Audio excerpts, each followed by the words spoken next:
What's good, everybody? It's your man Big Dom, host of the True Players Podcast, hitting you with the upfront, blatantly honest, in your face, no punches held, opinions on sports, current events, relationships, and many other topics along the way.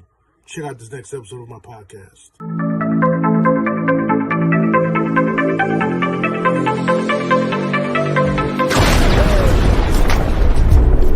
You can never be too G'd up for love.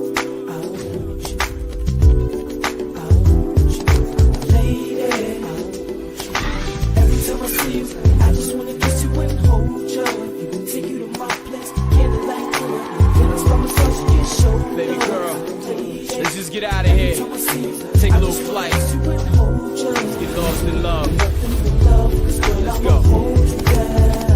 Ma, it's no problem to hold you, tongue stroke you, please you like I'm supposed to. Touch spots that ain't ever been touched, and I won't stop till both these squirrels get their nuts. Hey, you know it's good when we freakin', king size squeaking after I ease in. If you was with me, baby, 24/7, best believe that every single day would be a sweet day.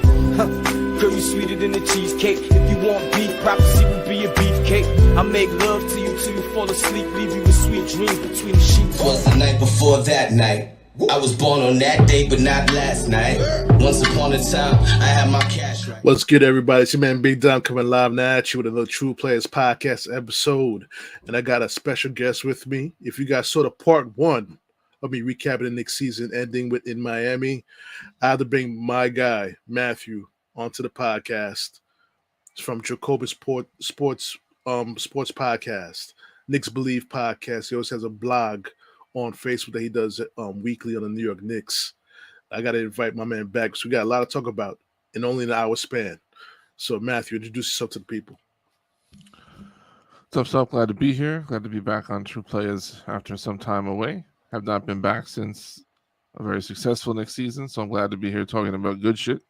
Because most of the time when I talk about Knicks, it has not been about good shit, so that feels very good. Mm-hmm. Yeah, like you said, you can check out Jacobin Sports Show on Twitter, which is Jacobin Sports Show on Google. You'll find it. We're on Apple, we're on Spotify, all the joints. Bleav, Knicks Pod, BLEAV, and I write about the Knicks at postingandtoasting.com and thestrict.land. Got you. Definitely. I want to give a big shout out to my fellow Haitians today. Haitian Flag Day, officially today, baby. There you go. I got to give my Flag Day. Exactly. I give my fellow Zoes a good Haitian Flag Day episode with my guy Matthew here. Representing Puerto Rico. But we know what it is. We all Tainos up in here, so it's all the same. So Caribbean love, much Caribbean love. Definitely. So definitely, Matt, I'm gonna go over this. I want to get your thoughts on this. I did an episode previously back on Sunday about the Knicks losing to the Miami Heat. But looking back, I spoke out of emotion. Now I got you on the line. I'm going to speak about logic a little bit more logically. The reason that brought up to me that this Miami Heat team is reminding me too much of the 1999 Knicks team. A team that has too much talent to be an 8th seed, but fumbled through the regular season, find themselves at the 8th seed, and now they're in the Eastern Conference Finals right now. Already up 1-0 against the Celtics. It made me think logical, but me being a selfish Knicks fan, I wanted to see the Knicks in the East Conference Finals because I felt we could have matched up with Boston Celtics too. Mm-hmm. So, what's your thoughts on that? Yeah, they played Boston very well this year. Matched up quite nicely with them. Everybody was excited. The Knicks Celtic Conference Finals, you haven't had that since, I think, 74. Mm-hmm. Never in our lifetimes. Knicks Celtics, the hottest it's been. You got to go Bernard, Larry King, and that's mostly it. So it's been a while. And Walt Frazier still makes a point to never wear green whenever he covers the Celtic game. He still hates the Celtics that much. So that would have been a nice matchup. I think the Heat matchup, and you're right, it does remind you a lot of 99, and that was a Knicks team that was expected to be, a contender. They had added Sprewell. They had added Marcus Camby. Allen Houston and LJ had been there a couple of years. Ewing was now fully returned from the wrist injury. There was a lot of expectation for that team, and they bombed in the regular season. that was a very abbreviated regular season. It was 50 games because of the lockout. I remember Patrick Ewing was a leading man, maybe the leading man for the players union. So he was not spending his days practicing and staying in shape. Ewing was doing all of the negotiating. He was admittedly behind. So that team was behind from the start. Very, very late in the season, it still looked like they may not make the playoffs. Like they were hurting. And it was literally like in the last 4 days of that season, it became apparent that, okay, they're going to make it, and they're going to make it as the 8th seed, and that's going to put them against Miami, and we know they can play Miami. Like it just broke perfectly. I think this team, the Miami, I think it broke for them well, and also I think it hurt them in one sense.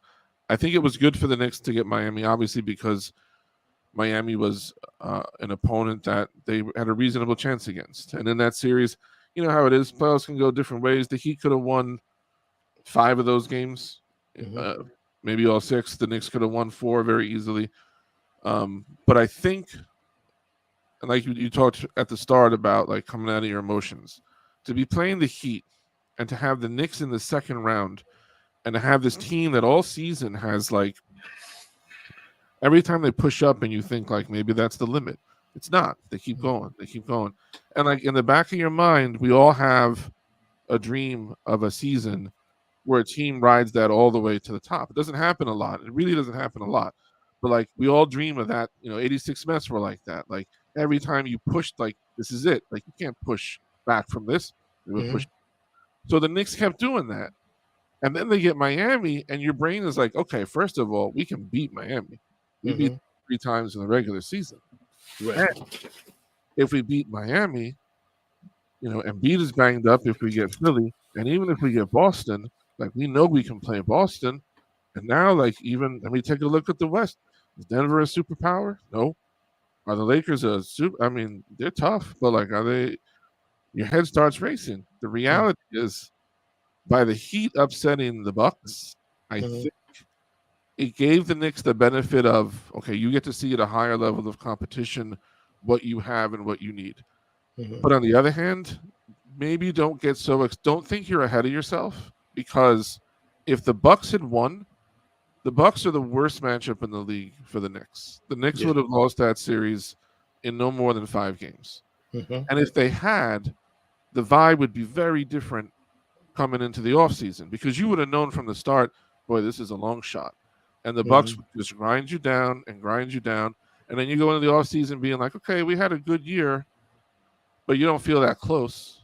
You got to remember next year, the Bucks are still going to be there. The Celtics are still going to be there. Maybe the Sixers are, I don't know. We'll see what happens with them. The Heat are still going to be there. Orlando's adding 2 lottery picks. Like, just saying, there's gonna be improvement throughout the East. Maybe I think on some level it was good for the Knicks. Like you got to see what you need, but I also think it's good to keep in mind like Miami was probably like the right level for the Knicks. That's a good team. I mean, they're annoying as hell to watch beat your team, but they're a good team. Yes, they are. The thing too, you can't forget about the Brooklyn Nets. I believe the Brooklyn Nets are one big time power forward away from being a top 4 team in the East. You got Spencer Dinwiddie, you got Cam Johnson, you got Bridges there from Phoenix. They got some talent there. If they re-sign Cam Johnson is restricted. If they re-sign him, Nick Claxton really came along very nicely on both ends. He has skills on both. Yeah, the Nets are right there. Like the East is going to be tough. But the Knicks have, established like they're certainly not afraid of anybody. No. But now we'll just see. Let's see where it goes now. Now you got to get Brunson shooters around him. I believe RJ Barrett, the way he was getting ridiculed and vilified the first 2 games against Cleveland, and he rose and was actually an impactful player in the first 2 series. The only game he didn't show up was the one in Game 6, in which I believe part of it was the foul trouble he had in the first quarter. Absolutely. The whole game turned when he had to leave with his foul. everything turned at that moment. They were already up like 10, and they were ready to blow them out of the building. They could not keep RJ off the line, and then just like that, that was it. That's it. That's it. So now let's go over why they lost the series, because I think a lot of it has to do with coaching. Before you do that, I want to just point out something it's just something RJ related. As a sign, this is one reason why these kinds of years are so important, even if you don't get as far as you want to get. If you had asked 100 Knicks fans, let's say a month ago, you can go back in time. Would you rather have Zion Williamson or RJ Barrett? Most people, for most of the past 4 years, the answer is very easily Zion. I don't know now with all the injury. So, okay. After Zion came Ja. I think in a skill sense, everybody would take Ja over RJ. Absolutely. But in a real world, taking everything into account, including current scandals and NBA attention and shit, like just the reality of the world, there are reasons you could say, RJ eats, sleeps, and drinks basketball. Like, I want that. There's a value to that. Ja's a better player. Not taking anything from Ja, and I could give you an hour on where I think the Ja coverage has been bullshit. But just in terms of me putting a team together, a month ago, everyone picks Ja. Now, now, right after Barrett in that draft, Darius Garland. A month ago, anybody pretty much would say Darius Garland. He's already been an all-star. You know, he's put up 20 a game in a season. He can shoot. Like, he's a really good point guard. But during the playoffs, and RJ matched up directly against Garland quite a bit. And RJ, as that series went on, RJ got stronger. Garland was kind of on and off.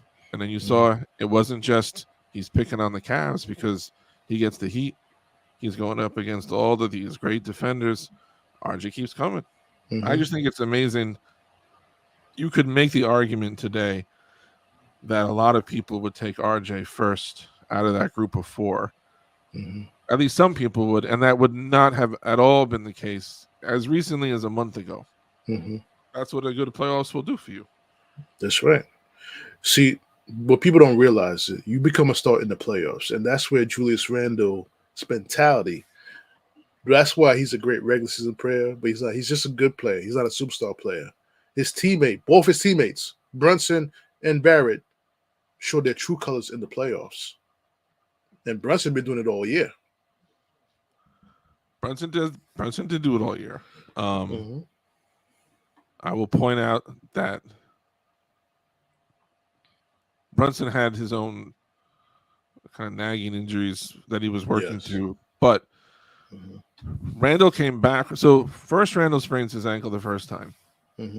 He came back early. They didn't clear him. They weren't like, okay, he's gone through everything. He's ready to go. Randle had not even been cleared yet for physical contact in practice, and they activated him. So he wasn't ready. They brought him back. If you remember game 1 of that series, he had like 16 in the first half. He couldn't miss. Clyde couldn't believe it.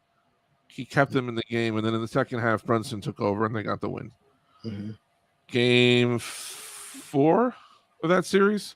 Yeah, game 4 of that series, same ankle, hurts it. Comes back again pretty quickly, maybe like a week later. Comes back in game 2. He has 12 rebounds, 8 assists, leads the Knicks to a win.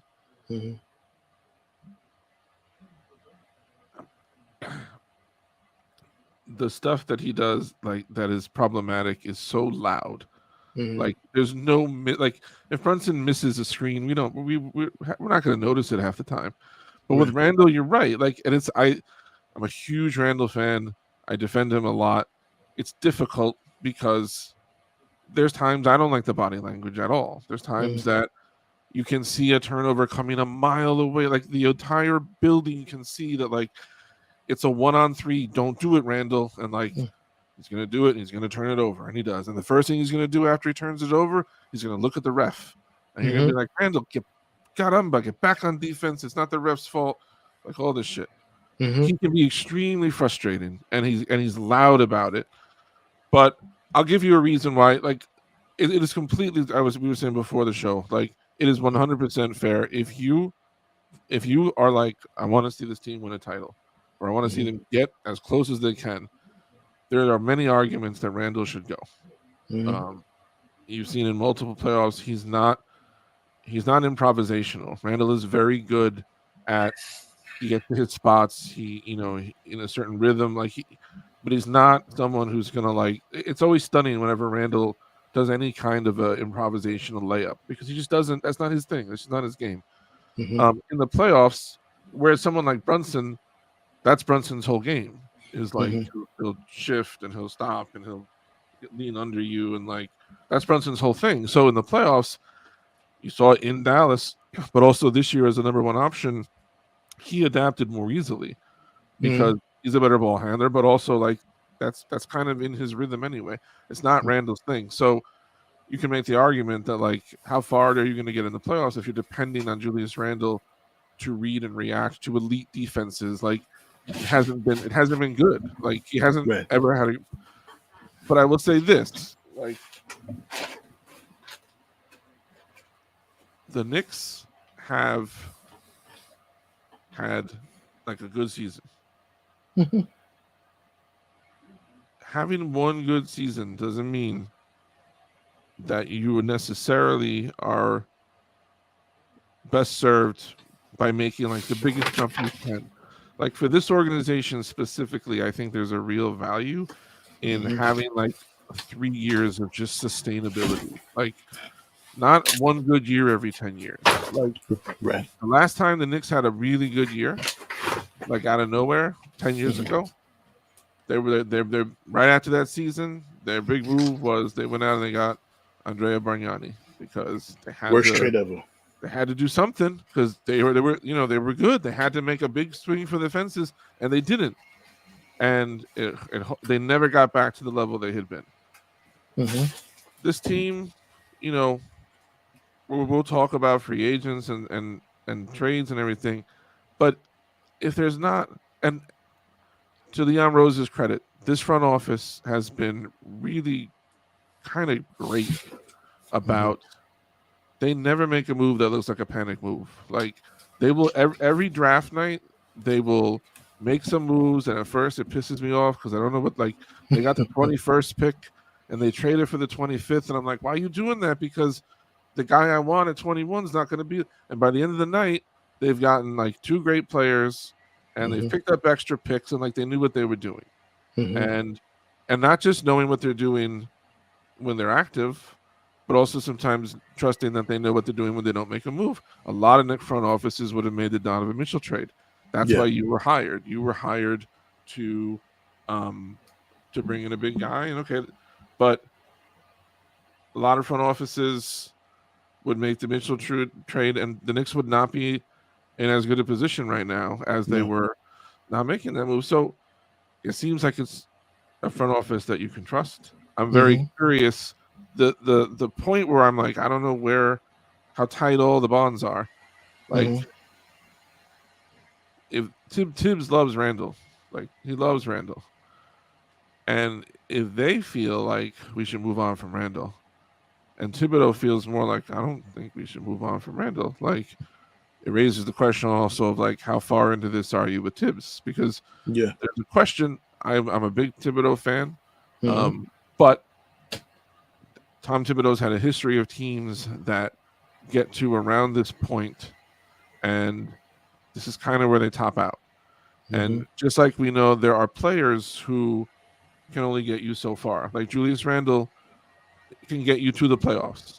You're not going to ride him to a championship. Tom Thibodeau is the guy that you bring in you don't bring him in to win a title. You bring him in to get your house in order, and he's done that. Change the culture. He's changed and he's done it. He has established something that no one has been able to do here in a long time. But does the front office feel like, okay, that's our guy, and we want some sustainability, so we're going to ride that a couple of years?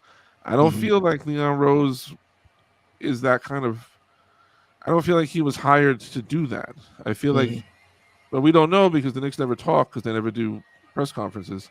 But do you have a vibe? Just your sense, just from what you've seen of the team under this front office Mhm. and under many years of this owner, do you feel like they're going to make the first big move that comes along that makes sense to them because they're swinging for the home run?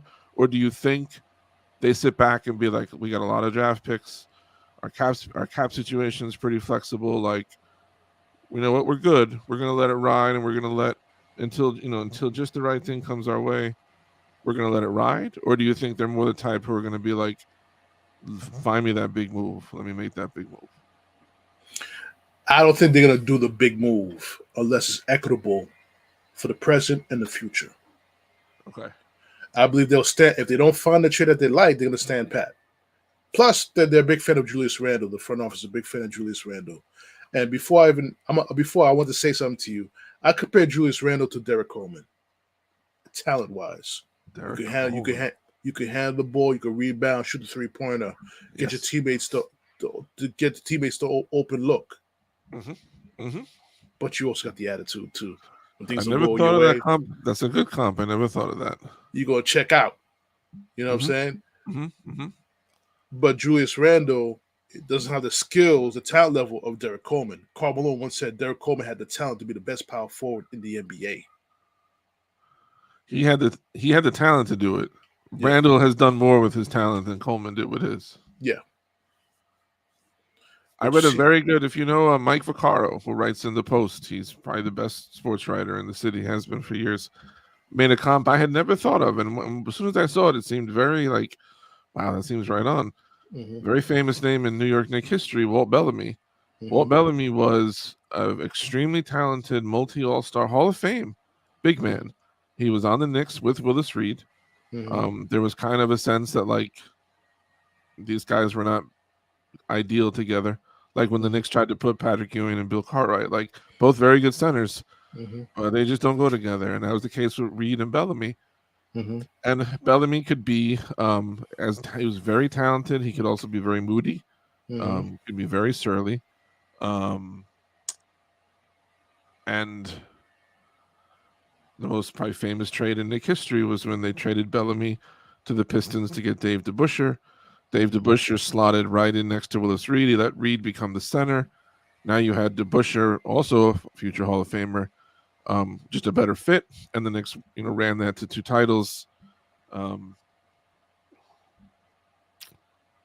don't invoke the name lightly, but I'm just saying that like Julius Randle has that similar kind of vibe to him. Very talented. I think a lot of teams would like to have him, but like you're saying, it's a question of equitable. You're not giving them away just to get. Like, let me ask you this: I keep seeing this from a lot of people. A trade that's basically Julius Randle to the Sixers for Tobias Harris, DeAnthony Melton, and maybe like a draft pick.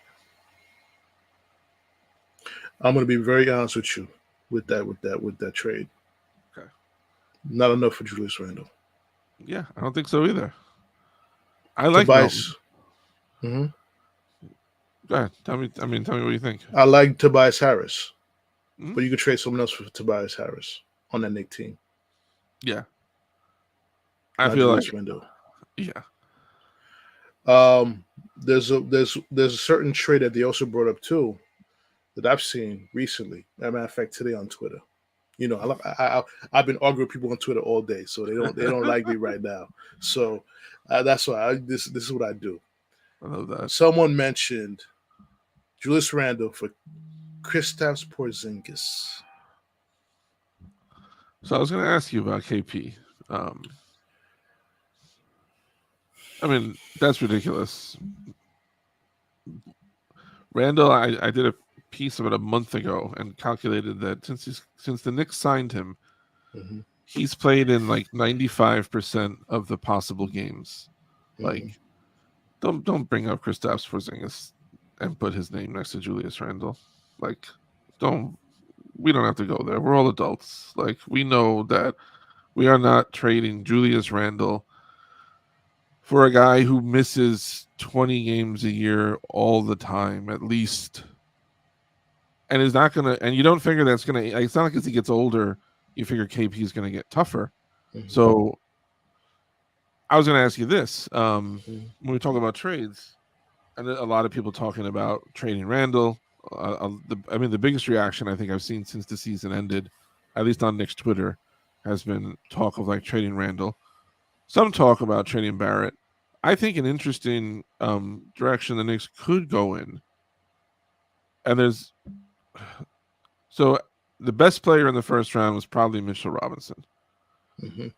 In the second round, you began to see some of the limitations in Mitch's game affect the Knicks. There were a number of occasions where Isaiah Hartenstein is playing through the fourth quarter because the Knicks have to have a center who can make a free throw and also who can make a pass. There were times in that series where Mitch would get the ball in his hand, and because of the way Miami would block off, maybe like a dribble handoff, there's nothing to do. And while you're waiting for the next action to come, Mitch is 12 feet from the basket, and he can't do anything. He's not. He can't do anything. He's like he's frozen. And you saw it with it worked when Spoelstra went to the Hacker Shack. It happened to work out. Mitch made 4 of 6, and then Thibodeau was able to put it worked out, but it very easily could have not worked out. So you could look at if we trade Mitchell Robinson, who's going to have value to somebody. He's on a good contract. It's only, I think, 3 years now left on it. He's still very young. I think he's 25, 24, 25. And one thing you see, like, especially if you are going to still have Randle on the team, you want a big man who can play like from the perimeter. You want to open up that spacing. Right now, because Mitch has to be down on the block, which is his awesome. He's the best offensive rebounder in the league. But because he has to occupy that space, and Randle and Brunson and Barrett all like to work in the mid-range, there's really, it's amazing that the Knicks were successful given the lack of spacing that they have like from their starters. So there are 3 big men who the Knicks, you could trade Mitch, and then there are 3 free agents that you could go after. And I'm curious if you would want any of them. The first was KP. So let's say the Knicks, they trade Mitch, they have cap space. You can sign Kristaps Porzingis, slide him in at center, and now there's your team. Brunson and Grimes, RJ, Randle, and KP. Would you rather have Porzingis? Would you rather have Mitchell Robinson? That's a very, very loaded question, and I'm gonna explain to you why. Mitchell, if the Knicks didn't have the player Mitchell Robinson in the first round, they're not getting past Cleveland. They're not getting past Cleveland. Yeah, that's true. To Mitchell's, he was vilified in Twitter, vilified in the NBA that he got torched by Bam Adebayo. But let me tell you something. You and I both watched that game. When Mitchell Robinson went to the bench, you saw Bam's eyes light up when he saw Hartenstein guarding him. You saw his eyes lit up. He's like, I'm going to work now. And I've never seen I'm not a big fan in my life. I've never seen like it looked like something got into, like something shot into that man's body. I was like, no, don't take Mitch out of the game. Oh shit. Here we go. Go. You already have to deal with playoff Jimmy. Yeah, now you got a new level of Bam. New level of Bam. He looked like a hungry tiger that hadn't eaten 3 weeks when he saw Hartenstein come into the game. It was it was literally like they plugged him in. He's like, he just shot it. Yep, fucking Terminator man. But so I'm saying, so with Mitch, there are limitations. Like, so KP, I would stick with Mitch. I like KP better as a fit, but I like the fact that Mitch is going to play probably 70 to 80 games, and I can't rely on Porzingis to do that. And Porzingis is going to cost double at least what Mitch does. To me, that's not a good bargain. Right. There's another 2 big men. One of them I think would be absolutely perfect next to Julius Randle. He's not young. Before you get to that, Go ahead. I'm gonna give you the features that I'm gonna give you the benefit of having KP for Mitchell Robinson. Go ahead. Okay. More minutes for Toppin. Okay. So wait. So you're keeping Mitch, but trading Randle and bringing in KP? That's my thought process. Oh, you could trade Mitchell and get KP and do the same thing. Reason being is KP is a unicorn, talented big man who, in my opinion, could play the 5, the 4, and the 3 with his talent, ball handling skills, long range shooting. You bring KP for Randle. Now Toppin spins go from 12 minutes to now 25, sometimes 30 minutes, depending on the matchup. But if you trade KP for Randle, Randle for KP, isn't KP now taking Randle's minutes? You got to get rid of 2 bigs to make room for Obi. Or you just got to get rid of Randle, not for another big. Are you interested in that? Like, if you could trade Randle for let's say a great 2 guard. So now Obi's going to be the 4. So let's say Zach LaVine. Okay, let's just say you could trade Randle for Zach LaVine. No. That's not the guy I want.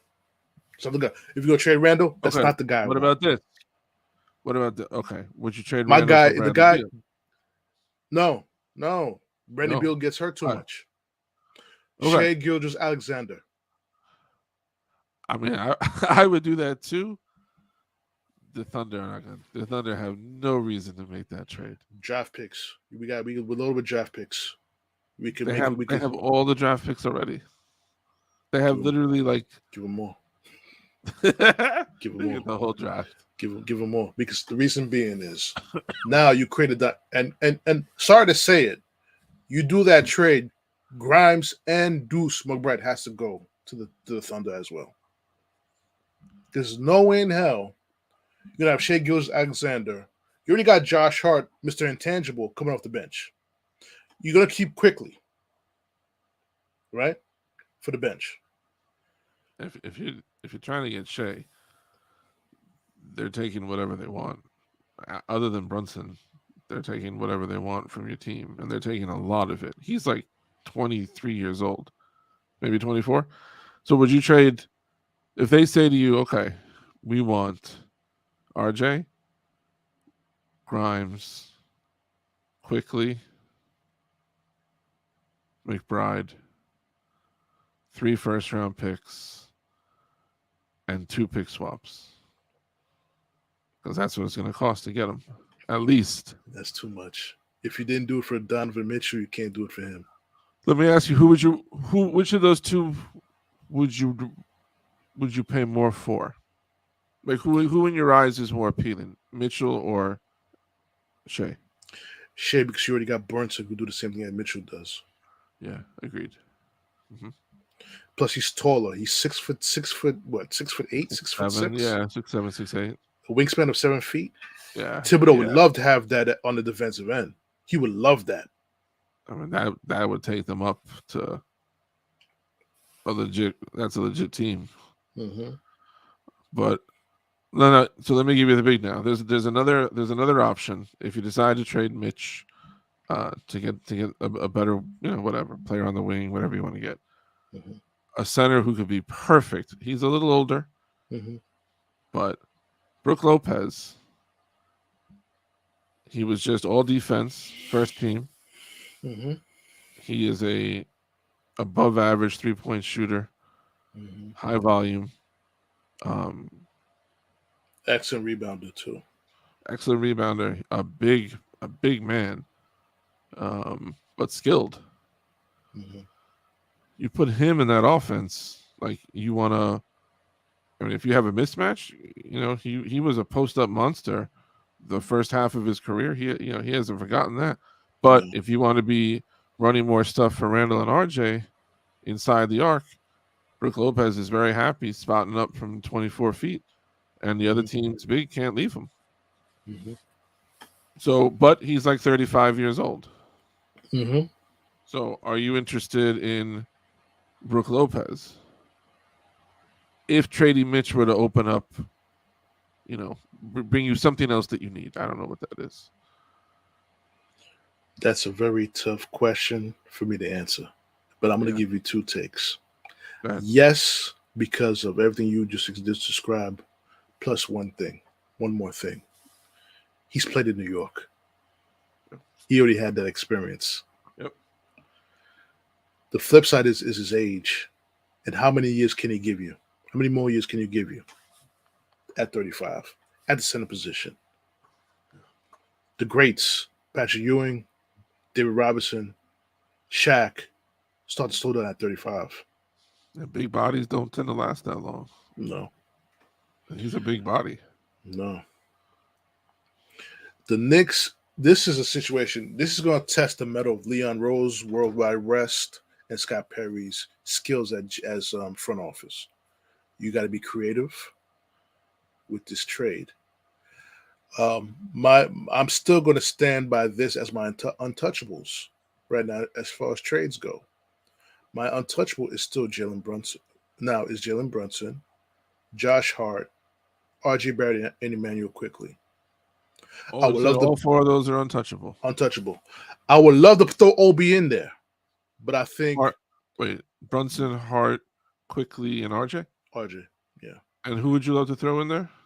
I would love to throw Obi in there, but he's going to be better served playing for another team where his talent can be used the right way. Yeah. I'm sorry to say that. I'm really sorry to say that because I think this kid, he's been in the bottle for too long. Free agency's coming up for him. No, I think this year's they restricted with free agents, right? Or next year, this following season. So a team's going to throw big money at him. The Knicks are not going to match him. Not going to match it. Especially if you keep Randle on the team, especially if he doesn't show the improvement in his game where he could now take over the load of Randle's load. And you got to run a different offense with him on the floor. I think this is where I'm going to get into Tom Thibodeau's coaching. His coaching failed Obi Toppin in this series. Reason being is when Miami had an opportunity to set up their defense, the Knicks couldn't get the ball past half court. It took nearly full 8 seconds each and every time.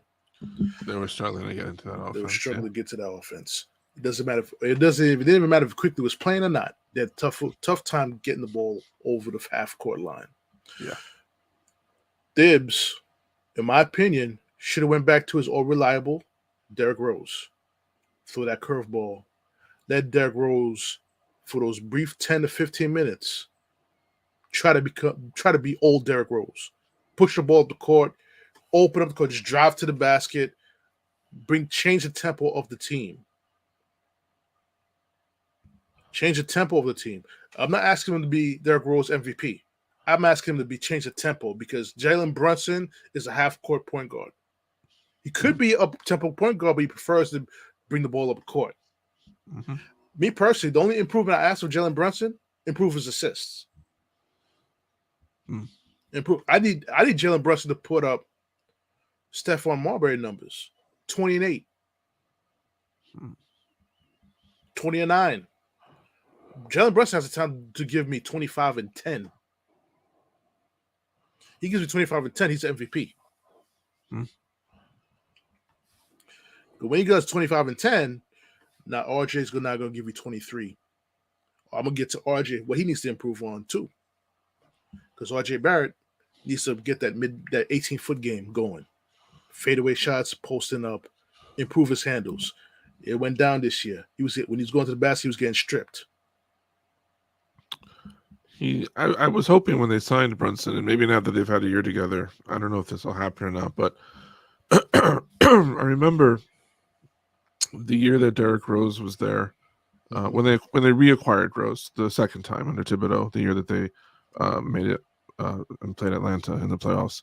Derrick Rose, when he came in, really turned around the season, and he finished I think third in sixth man voting that year. He was incredible for them.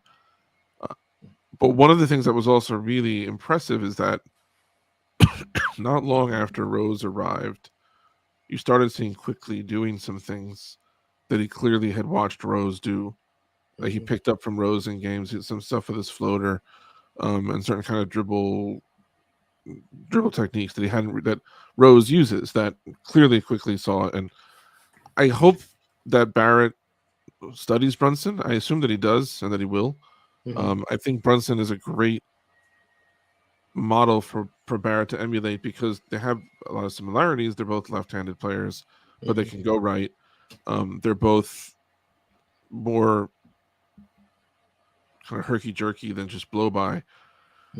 But Brunson has such a better ability. I mean, Brunson is remarkable at always seeming, no matter what sequence of moves he goes into, he almost always seems to end up with a good look. Like however many fakes and pull-ups and drop steps, like all the stuff he does, he always seemed to end up with a clean look.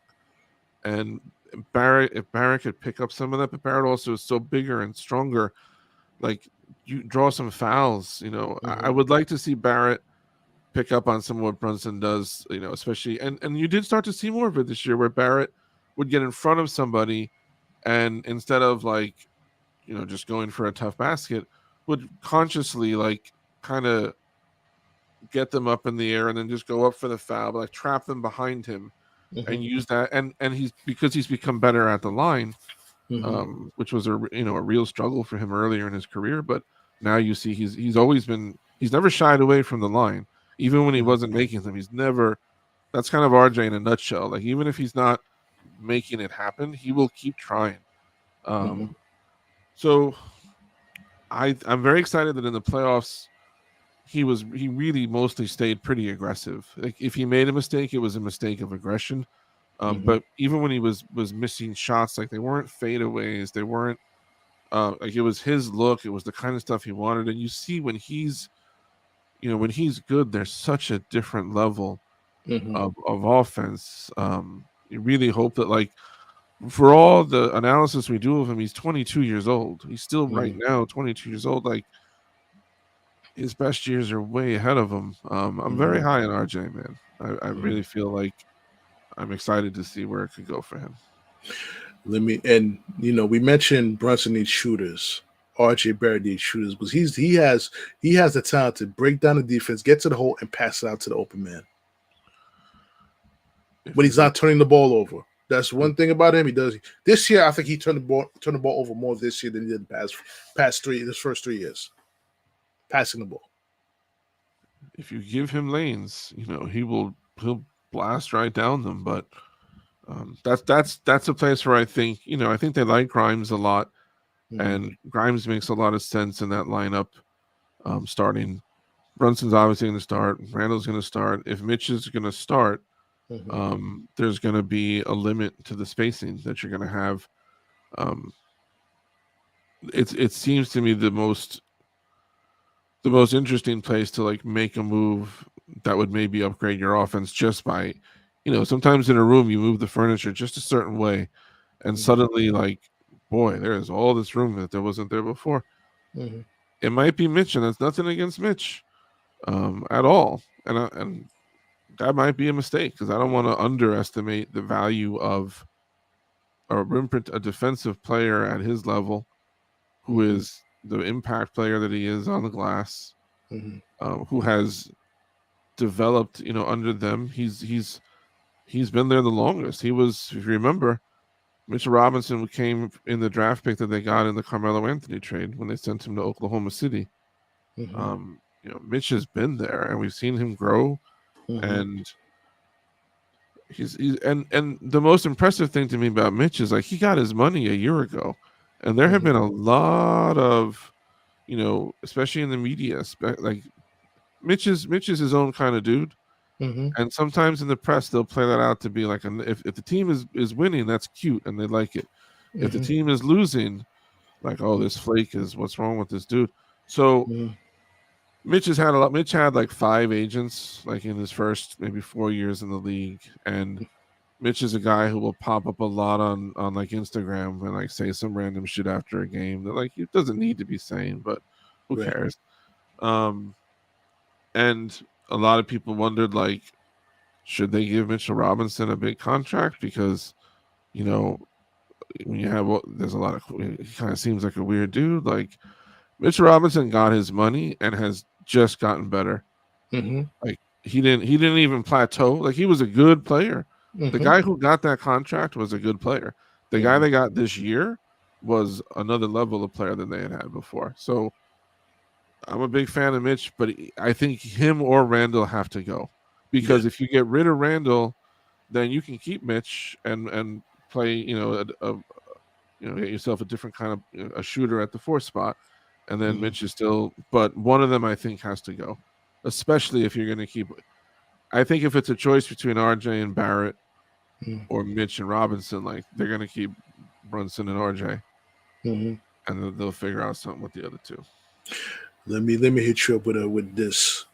As far as coaching changes that can help Mitchell Robinson, is bringing the Knicks great center as an assistant coach to work with Robinson. You see what this man has done in Orlando with Dwight Howard. Dwight Howard was kind of a similar player as Mitch early in his career. Bad foul shooter.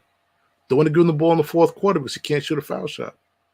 He turned that man into an all-NBA player, defensive player of the year, Dwight Howard. That name is Patrick Ewing. I'm always in favor of anything that gets Patrick Ewing back involved with the Knicks. I like the idea. I don't know if he would want to do it. I wonder, you know, what the big man's ambition is these days. Like, he got the head coaching job at his alma mater. I would think the only job that I would think would interest him as a head coach now would be the NBA. Like, he's not going to get a bigger job than Georgetown at this point. I don't think at the college level. So for him, and he's always wanted to coach in the NBA. But does he want to go? He would have to come back as an assistant. Does he want to do that? I would love to see Patrick Ewing back with the Knicks. Like, I would just selfishly. He was at I think game 1 of the Miami series. Game 1 with his, I think that was his grandchild, I Bleav. I think so. Yeah, it was so incredible to see Patrick Ewing at the Garden on a meaningful night. You saw it with Starks in a lot of the games. Sprewell, Bernard King, shit. John Starks talking shit. Still to this day at the players. Latrell Sprewell was there. I Bleav they all took a picture together after one of the games. Sprewell was there. Bernard King was there. They brought back quite a few people. We're missing the main one. We're missing Oak. I think you bring back Oak. If Oak goes back into the Garden, Knicks will get any free agent they want. That's the only thing that's holding them back from getting the big time free agents to be like, yo, I want to go to New York. They have to bring back Oak. They got to find a way to bring back Oak, in my opinion. So before I get to that, another thing, what could help RJ Barrett too. I mentioned this on Twitter. I saw a picture of Allen Houston playing golf with Donovan Mitchell today. RJ Barrett should be picking Allen Houston's brain on how to shoot the basketball, mid-range, the tricks that Allen Houston has done in the years with the New York Knicks. What do you think about that? I don't know at what point, like, Allen Houston achieved like a perfect form at like a young age. And like, I'll give you an example of something. Like, I played piano growing up. I played piano since I was a kid. I was a piano major in college. Like, I played a long, long time. And I didn't do all of the techniques properly. Like, the way that your hand is supposed to fall on the keys, like, I cheated kind of a certain way. And I could get away with it because my fingers were very fast. But, like, there's a point later on, like when you're on a lower level, you know, you get away with it and nobody's going to notice it anyway. But then there are times later where you can tell, like, oh man, like if I had perfected my form earlier, like this thing right now would not be challenging me the way that it is. And you hit a certain age and your brain's not going to make that. It's not going to make that adjustment. I don't know at this point. RJ's done what he's done so long, the way that he's done it. That I don't know. I don't know at what level the coaching stops being able to do that. Like in college, like how much do college coaches really change kids shooting? Like, because a lot of kids who play high school are not coached by, D1 players or former NBA players. But a lot of kids who play, let's just say D1 or even D2 are coached by people who played college ball at the highest level, people who played in the NBA, people who played internationally. Those guys are on such a higher level, and there's a limit to like how much they can help the players shooting, and that's when they're younger. I would love to just like do a Matrix thing where I just take RJ Barrett's head and I stick a needle in the back of it and I inject everything Allen Houston knows like into his body, but I think RJ is what he is, and I'm okay. I think if you look at him, like his form doesn't look broken. Like, and if you look really at if you really look at his history as a developing basketball player, he goes to Duke, and when RJ committed to Duke, RJ and Cam Reddish were like the big, like, wow, Duke got RJ and Duke got Cam. Zion Williamson reclassified at the last minute his year of his graduation year, so he was eligible at that point to jump to Duke. Nobody saw that coming, Zion coming to Duke. So RJ went from the feature, player in the offense to, okay, I'm now the second banana, and I got to fit in now to Zion Williamson's game. Then RJ gets to the NBA. When he gets to the Knicks, he's not usually a number 3 pick. Here's the ball. Take as many shots as you want. Like, get your reps in. No, RJ joined a team that had just signed Julius Randle and they just signed Marcus Morris. They took most of the shots that year. RJ got held back a little. The year after that, that's the year that they made the playoffs. They brought in Derrick Rose. So Randle was taking most of the shots. Then it was Derrick Rose. Then it was actually Quickley. And then it was RJ. This season, they bring in Brunson, which is great. But Brunson took more shots. Randle took more shots. So he hasn't had at all a traditional opportunity to like when you drafted RJ Barrett, the main skill you were drafting him for was his scoring. But since he's come to your team, it's kind of similar to Obi. Like, you drafted Obi and you really haven't played to his strengths. Right. You drafted RJ for his scoring and other things, but mostly his scoring, and you haven't really given him an opportunity. They don't run a lot of stuff for RJ. No. Now, maybe it's look, you got to earn it. Like, we're not handing it out to you just because you're the third pick. Julius Randle's better than you, Like, if you want to get more shots, earn it. Maybe that's it. And I think RJ has improved. We'll see. Okay. Because I want to mention, before we segue, I want to talk about now the targets now. We talked a bit about early in the trades, but I want to say one thing about how Allen Houston could help RJ Barrett in this situation. The ability to post up as a wing player. He's a good post player. And Obi Toppin should be in that gym too with Allen Houston too. So I think if Obi Toppin gets improves his 3-point shot, improves his mid-range game and jumper, improves his defensive awareness with his athleticism, you trade Randle tomorrow. That's a lot to improve, though. That's like almost everything. Yeah. Besides shooting and jumping, that's pretty much everything else. Yeah. But you know what? When you talked about, so here's something else though that would help RJ more quickly than anything Houston could tell him. You got to get rid of Mitchell Randle because those post-up opportunities don't exist when your center is always right down there by the paint, and between Randle and maybe Brunson, like, defenders can cheat a little bit to try to help. Like, somebody had, if we're talking about maximizing Barrett, one of those two guys has to go. Now we segue now to which players would fit that mold? Which players would take this team to the next level that could possibly compete with the Milwaukee Bucks? I got a name for you. I got one. Okay. And they might be a free agent, so it only cost you money. Mm-hmm. And it would let you could trade Mitch. Mm-hmm.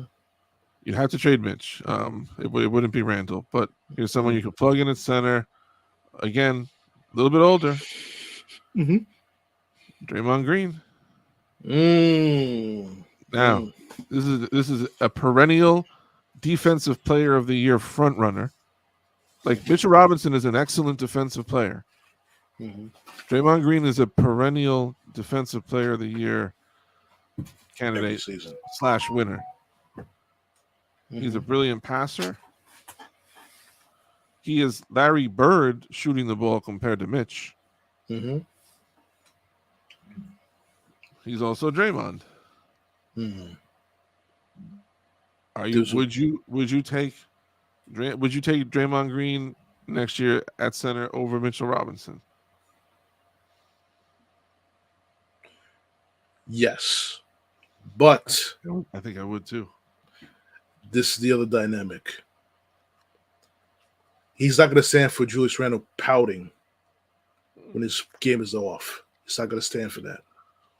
And that in itself could be an issue internally. Yeah.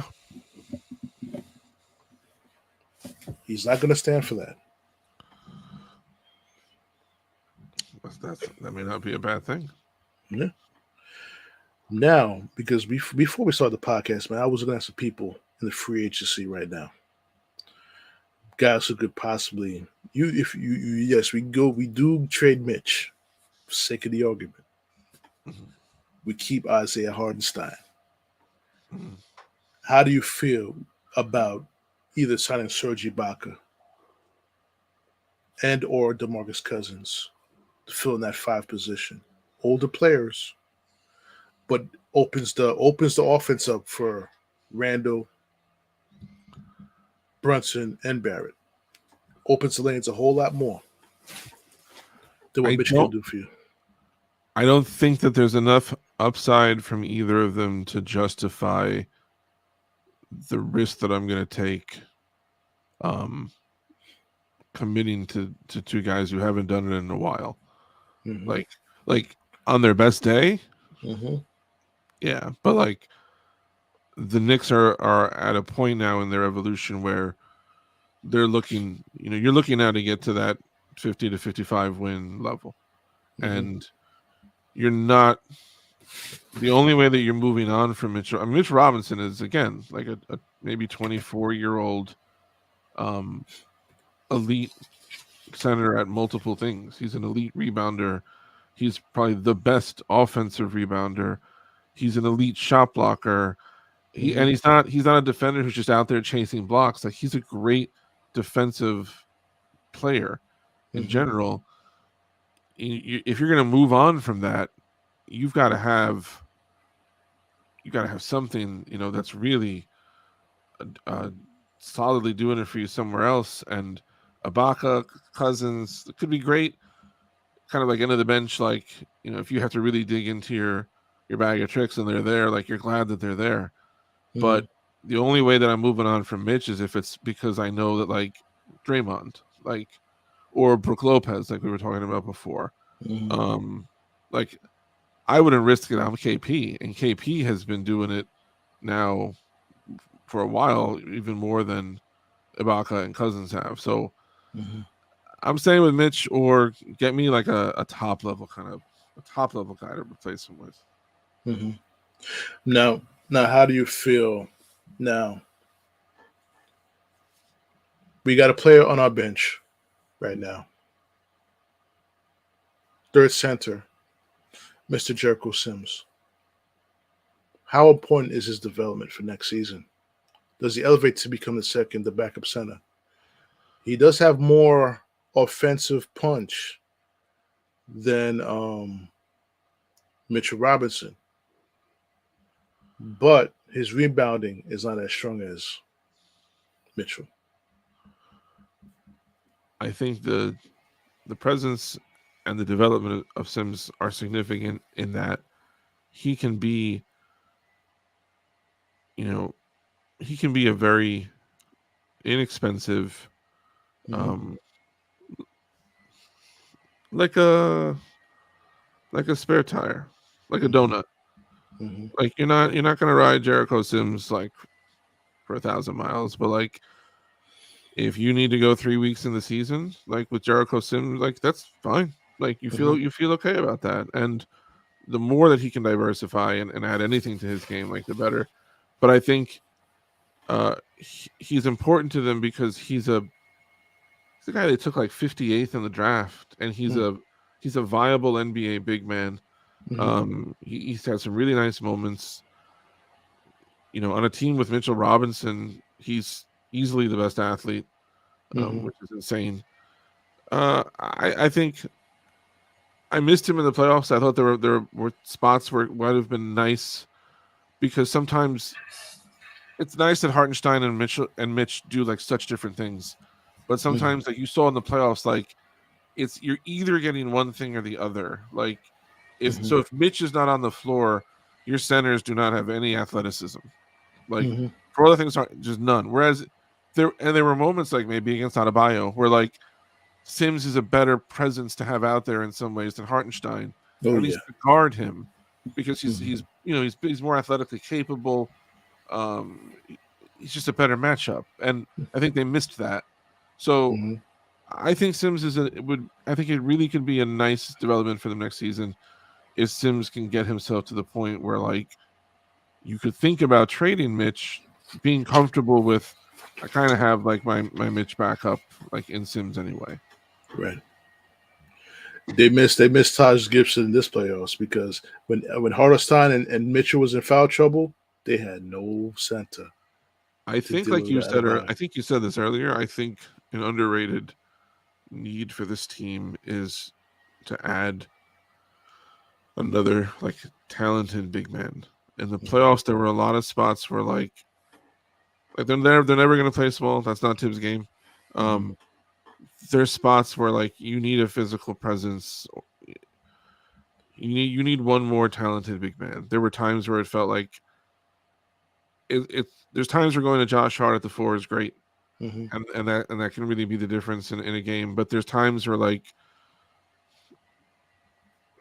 you need, I don't know. I think they need one more good big man in their rotation. You someone like DeMarcus Cousins. I wanted him to be a Knick for so many years. But better yet, let me give you somebody who's playing this year. Actually played this year. That we talked about this on previous episodes with you and I. Andre Drummond. How much of a difference he would have made in this series? In this series alone. Andre Drummond is a strange cat for me to try to figure out. That man, New York. Yeah. He's from New York. Yes, he is from New York, and he's had, he's done some remarkable things. This is a man who might have had 30 rebounds in a game once. Like, he's can be a really good passer sometimes, like better than you think. He's a different kind of dude. I think the Knicks were fortunate again this year, like they were 2 years ago, that they had a really good year from their centers. But I feel like you saw in the playoffs, like almost every team that's left in the playoffs, if you look at their centers, like Al Horford. Al Horford does a lot of things. Bam Adebayo. Like, so the other centers, you got Horford, who's like is a do-it-all kind of guy. And you've got Williams, Embiid, who's an MVP, and you had Bam, who's an all-star. All these things. In the West, you had Jokic, you had Anthony Davis, you had Draymond, and you had who was Ayton, yeah. Right? All of those centers are above Mitch. Mm-hmm. Like for all the great things Mitch does, like you would take probably any one of those players over Mitchell Robinson. Mm-hmm. Maybe not Horford. But the point is, it's not even just about good. It's about you're not limited with them in the playoff. Like as the game changes, they can stay on the floor because they do so many things well, Mm-hmm. that you can't just play them off the floor. With the Mm-hmm. Knicks in the playoffs, it felt like either Mitch had to be out there, but you would still lose out on some things, or Hartenstein had, like against Miami, the way Miami was starting to ball pressure, especially Brunson. Mm-hmm. You saw that in that series, there were a lot of games where Hartenstein played so much of the fourth quarter because Mm-hmm. Mitch can't do anything when he gets the ball. Like, but then you bring in Hartenstein and like, okay, great, he can pass and he's doing all these things, but like now, On the other end, you got Bam Adebayo, his eyes wide open. He's like, lunch, dinner. looks like Fred Flintstone eating that big piece of dinosaur steak on his table. Yeah. Yeah. So I think the next step for their development is you need a multi-purpose big man. Like you need a guy who can be out there all the time, no matter what the game is like. Like he can be out there. We'll see where that guy is. Mm-hmm. All right, let's segue. I know you got to jump. We having a great conversation about the Knicks, man. We can go on for hours, but I know you got to jump. Mm-hmm. But a few more things. Like if you give me 10 more minutes. Yeah, I got 10 more minutes. I got you. And I want to talk about a guy who Knicks could also target via trade. You mentioned Zach LaVine, but I think his teammate is the better fit. With the team currently constructed right now, would be the better fit. DeMar? So where's DeMar fitting into the Knicks lineup? Starting two guard. He was replacing RJ? He's replacing Grimes. So Brunson, DeRozan, Barrett, Randle, Mitch? Yeah. And DeMar is money in the fourth quarter. Yeah, he is. If I'm bringing in DeRozan, I have to be getting rid of Randle or RJ because it's another, especially to replace Grimes with a better scorer but a worse shooter. You're bringing DeRozan into a situation where now he's fighting in the mid-range for spots with Barrett and Randle, and Mitch is in there also, and Brunson's going to drive in there at some point. I think it would be tough to watch. Like it makes all the sense in the world when you think of it. Because DeRozan, like, I mean, you're saying it, like DeRozan is the best player on that team. Like, and DeRozan has been kind of a remarkable player now for the last like 5 or so years. Like, he was a nice player, and then he got to San Antonio, and people said like he can't shoot threes, and then one year he was like unbelievable from three, and now he's become this like arguably the best mid-range scorer in the league. Like, I don't even think it's arguable. Like, he's easily the best, and like you're saying, clutch. He's terrifying. If there was a game, I think it was last year, the Knicks were in Chicago, and there was like 1 point something seconds left, and the Knicks were up 1, and the Bulls inbounded it to DeRozan, and RJ is on him, and RJ is absolutely perfectly. He's doing everything you can do with 1 second left to force DeRozan into this impossible. And DeRozan, he doesn't make the shot, but if you remember, like Kobe was like this. Kobe was always like this. Even when Kobe missed at the buzzer, like it was close, like it would like rim out, or like it was different. He didn't brick it. Like he almost made it.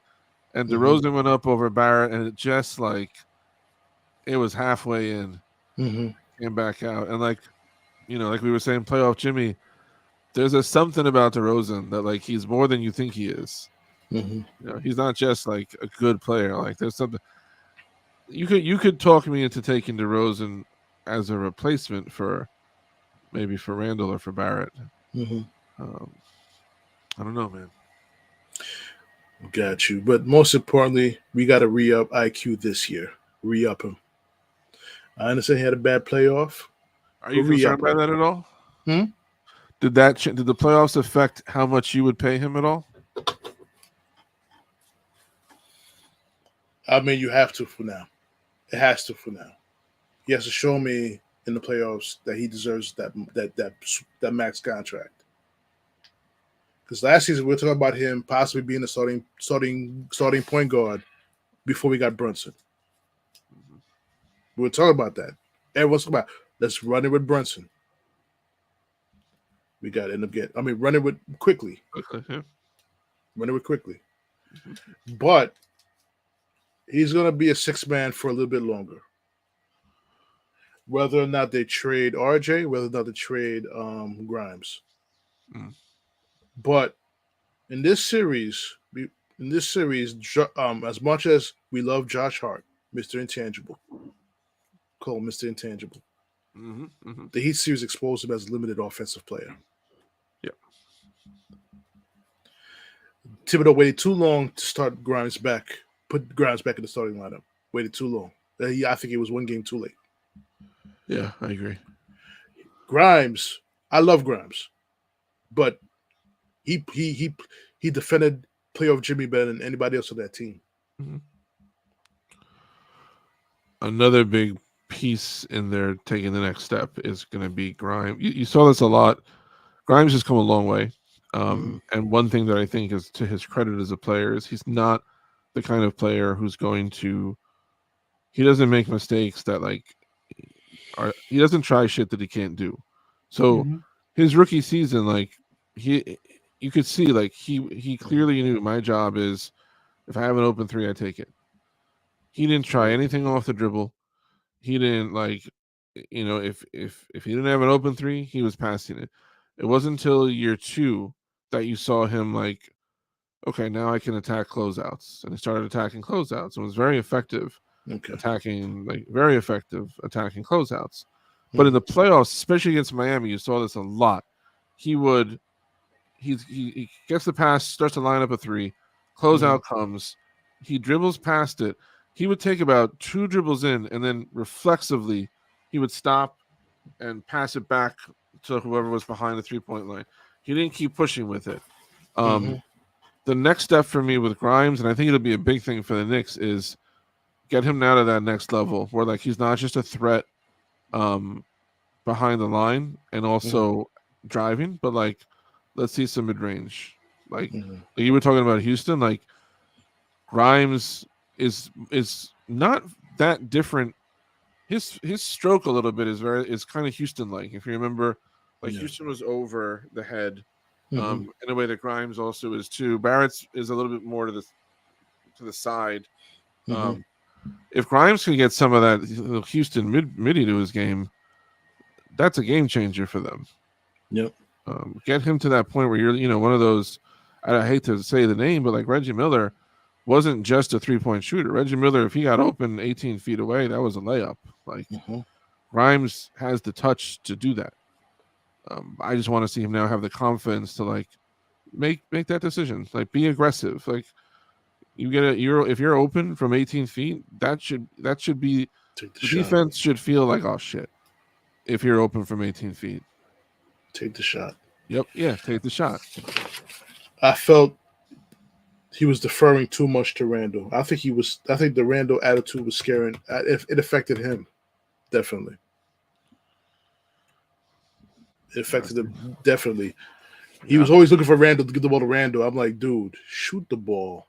You could shoot. Well, to be fair, he was getting it back to anybody. Whoever was he wasn't even aware of who was behind him. It was an instinct. He got 2 steps in, whoever was behind him. It could be Randle, it could be Brunson, it could be Hart. He was kicking it back to whoever it was. He was not going to push. Some of that was probably out of bio, but that's smart. If you're not going to drive it on a bio, because there was a point, maybe was it Bam? There was someone Grimes tried to throw down on. In that series. It was out of bio. Out of bio. So fine. So you learned a lesson, but that's where have that 15-footer. Boom, boom. You got to have that.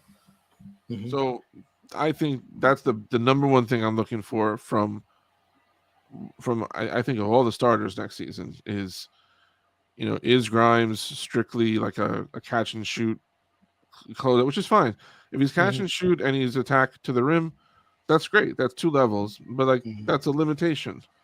And if you're trying to get from 47 wins to 55 wins, you look at Kentavious Caldwell-Pope. He's not an all-star. He's not an all-star kind of player.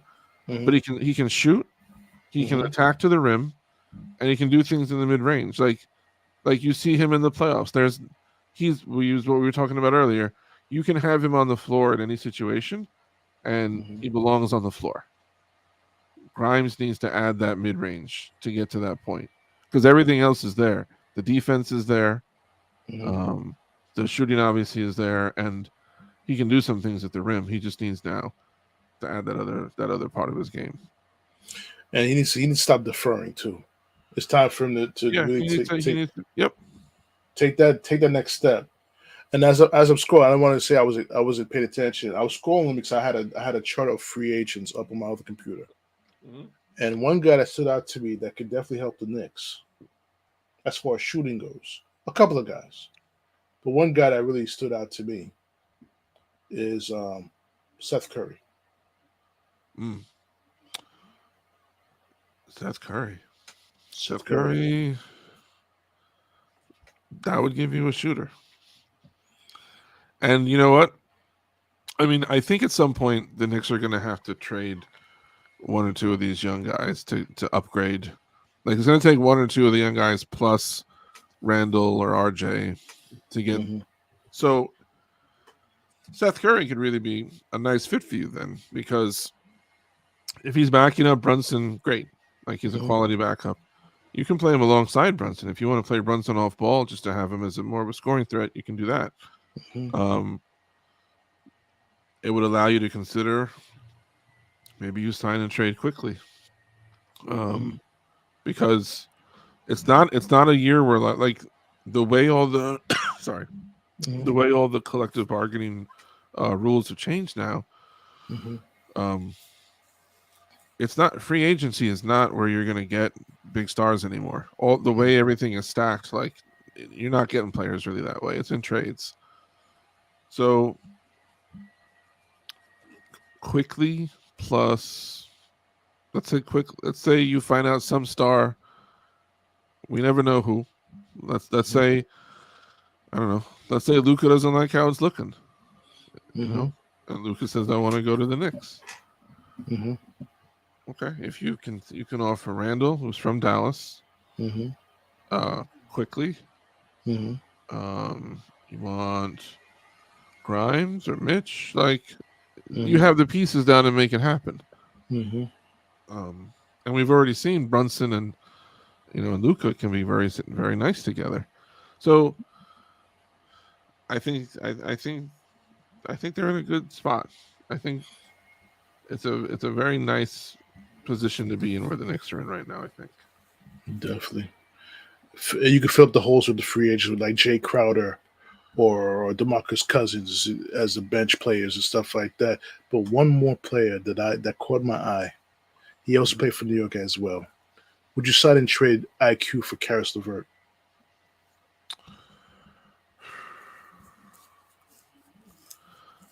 I need to be getting. I think IQ. To me, I value.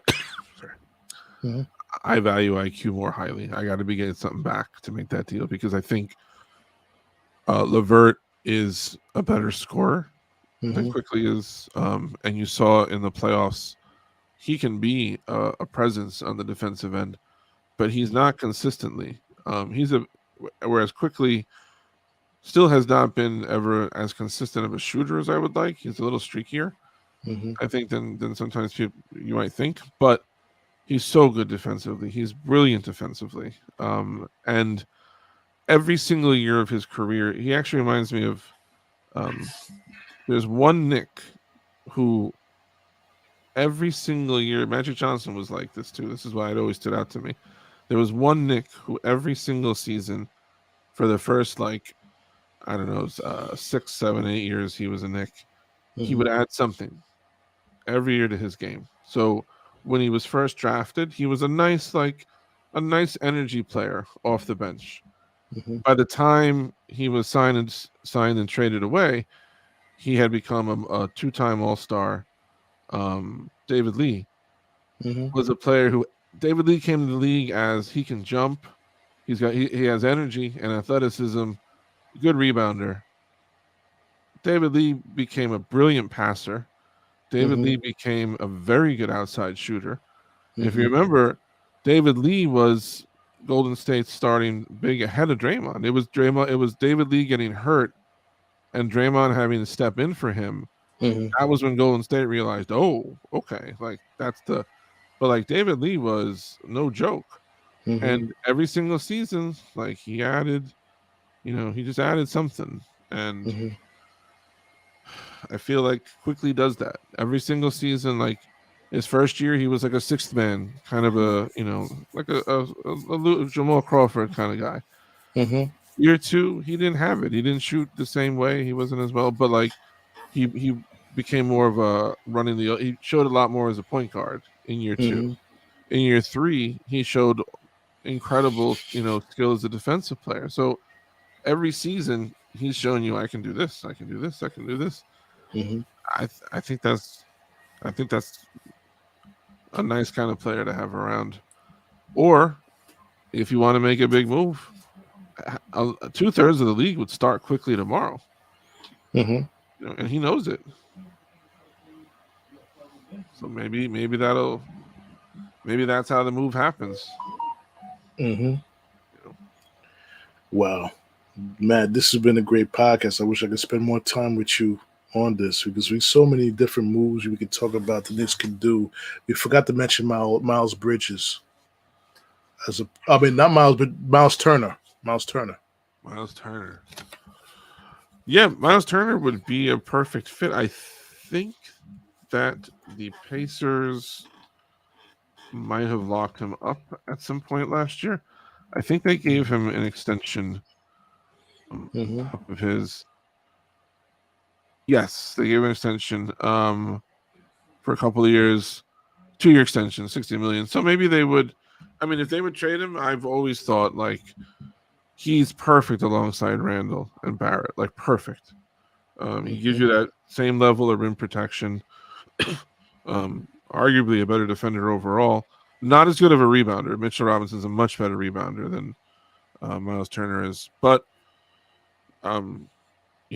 he's proven he can do it from outside. And that would give that really could give their offense a really, a look and a threat that they didn't present against Miami. They couldn't make that kind of a look to the Heat. But Miles Turner would have opened up a lot of things. Yeah. Wow. This like I said, anytime I got Matt on the show, we bring in some beautiful insight to the podcast and knowledge to the podcast. Matt, I thank you for being on the show, my brother, as always. But now we have to segue now to the New York Mets situation. That is going to be another episode. Me and Matt will be on. Yeah, well, I will talk Mets with you for sure. Yes. Met fans, tune in. I will announce it. Me and Matthew are going to talk about the Mets and the horrible start to their season. I was praying the Knicks could get me to the East Conference Finals so I wouldn't have to think about it. Now I'm forced to think about it. I'm forced to watch it now. 2 in a row. 2 in a row, though. 2 in a row. Baby. 2 in a row. Time to ride that winning streak. 2 in a row. Hopefully that it'll start to turn a corner. But I'm going to save it for another episode because we got a lot to talk about with the Mets. Building the team after the disappointing loss against the loss to the Padres when they were favored to win the whole thing. So me and Matt, we're going to come back at you another episode. If Matt's up to it next week, we could do it again. Yeah, hit me up. We're going to do it again. All right. So Matt, any final words before we end the podcast? Always a pleasure and a joy to be here. Look forward to doing it up again next time. Definitely. Everybody, check out Matt on the Jacobin Sports Show, Knicks Bleav podcast, BLEAV podcast. And also check out the True Players podcast. Subscribe to my channel, True Players Podcast. It's youtube.com/True Players Podcast. Definitely subscribe to that channel. Subscribe to my Patreon channel. Subscribe to my Spotify channel as well. Because you get to listen to it audio. You can watch the podcast visually. So we continue to bring the insight to you guys. to another episode. Stay tuned tomorrow. We're gonna have another episode. We're gonna a little veer off a little bit off the sports a little bit. But we're definitely gonna be back with Matthew next week for the Mets. Got a lot to talk about that situation, and possibly give you some review of the conference finals of both sides of the globe, with East and West, because it's two good series: Lakers, Denver, Miami, Boston. So it's your man Big Dom signing off on the podcast. I'll talk to you guys next episode. Stay blessed, be happy, give gratitude, and we're gonna get this. God bless. Peace.